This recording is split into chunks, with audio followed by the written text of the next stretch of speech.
Hello there, viewers of This Week in Linux. Again, it's been a very long time since I've done anything on this channel, and I apologize for that. But I thought I'd go ahead and give you a quick update on the status of the Franken-Puter. As you can probably see behind me, it is still there. You can't actually see the desktop, it's down on the floor. Basically, after I got everything assembled, went together beautifully, started running immediately like I said. I installed Ubuntu 11.04 on it, running the Unity desktop. So here in just a moment I will show you how that's running. I can't actually do a screencast because, as you know, it's an extremely low-powered machine with very limited graphics capability. So any sort of CPU or graphics-intensive apps just not going to happen. But I can try to show you as best I can with the camera here itself. But anyway, what ended up happening, I ran just fine. Very low heat, very low power. It used to stay in the 27 degrees Celsius area as far as the CPU is concerned, so I'm very pleased with that. Anyway, I'm just wasting time here. Let me just go ahead and show you the desktop itself and how it runs. Alright, again, I apologize for the quality here, but this is the best I can do. This is a very low power system, so it doesn't really handle the CPU intensive things very well. However, you do see that it's running the Unity desktop environment. I've got the bar down the left-hand side here. Firefox, if I open it, it takes quite a little while because Firefox is a very heavy app.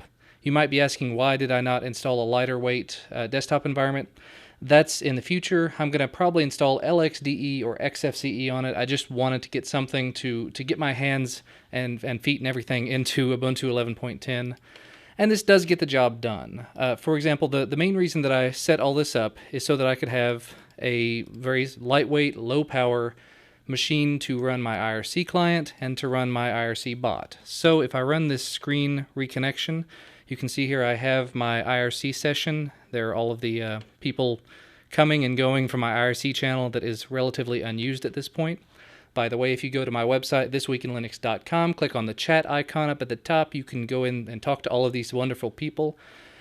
But there it is, it's useful. In addition, you see there's also doobly don't up here. You may probably not be able to read that. That's the bot that's also running on this server. If I go to the next session in my screen here, there's the log for all of the stuff doobly don't does. So I'll go ahead and disconnect from that. There we go. So my screen session is disconnected. I can reconnect to it using SSH anywhere in the world. Additionally, I've got my home folder here. I can open up Nautilus. Look at all of the files. See, I've got my USB hard drive. I've got another one I'm going to be hooking up to do my personal backups and everything. All of these little text files that you can see here were actually dumps of smart data from a bad hard drive that I picked up. Hard drive has since been returned, but other than that, this desktop has been running very well for me. There are a couple of updates I could probably do, which I'll do at some point.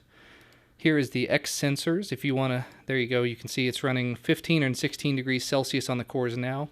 I think I mentioned earlier it was running 26 and 27 degrees Celsius. That was in the old case. When I put an extra hard drive in it, I took the hard drive out. Anyway, long story. I was going to put another hard drive in it, and I realized that was going to add more heat, and I needed to take that heat away, so I put it in a different case with some active cooling, and it's been keeping it even cooler. If I turn the fans up at all, it gets louder, but the CPU temperature drops down to next to nothing. So, I don't know. I think the limit on this is somewhere around 85 Celsius. It's something ridiculously high. So these CPUs are doing just fine. There's a lot of other voltages and temperatures here that I'm not even paying attention to, simply because this is a very low power, low heat system, and it's doing very well at what it does. Other than that, though, Ubuntu's desktop is running just fine. It's not terribly fast, like I said, but it does get the job done, and I don't know what is going on at the moment. Anyway, the other thing that I did with this is I installed GNOME 3, GNOME Shell. As you know, Unity is built on top of GNOME 3, so I was curious to see how it would run on here. If I go ahead and change my session type over to GNOME and type in my little password, here in just a moment we should see GNOME Shell doing its little login sound that I can hear and you probably can't. And I think that's it. I thought it was going to have a wallpaper. It did before. There we go. Like I said, very slow, low-powered machine, but it does get the job done.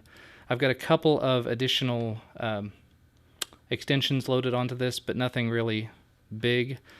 It runs okay. The applications list takes a little while to load up there, but it does run. I've got Kdenlive installed, but I tried doing some stuff with that. It's not going to happen, sorry.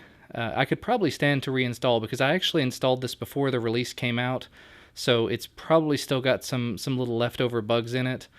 I don't know. I don't even know if it's going to stay on Ubuntu. I'm just, trying this out. I've actually, to be completely honest, I've looked at FreeNAS, which is based on FreeBSD, simply because it offers the ability to share files with systems of all types, and if I can figure it out, it has the ability to install additional server-type software like Screen and like IRSSI, which are the things that I commonly use, as I showed earlier.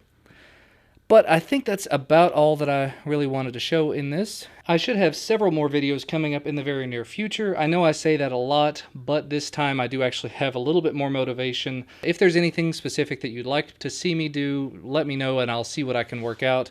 Otherwise, thank you guys so much for watching and for your continued support and all the kind words that you've sent to me. It really does mean a lot. That's all for today though. Thank you so much for watching and I will see you next time.